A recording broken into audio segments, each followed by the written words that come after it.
Hi guys, sometimes when you try to log into your Instagram account using your Instagram app, you will continuously see this error. Sorry, there was a problem with your request.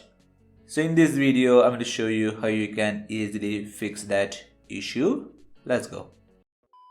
If you are facing that issue, instead of trying to log in from your Instagram app, go to your browser and then go to instagram.com. Then sign into your Instagram account using your browser.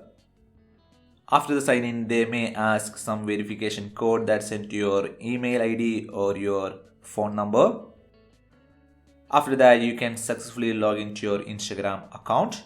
After you successfully log into your Instagram account from your browser, then you can go back to your Instagram app and you will be able to successfully log in from there without any issue.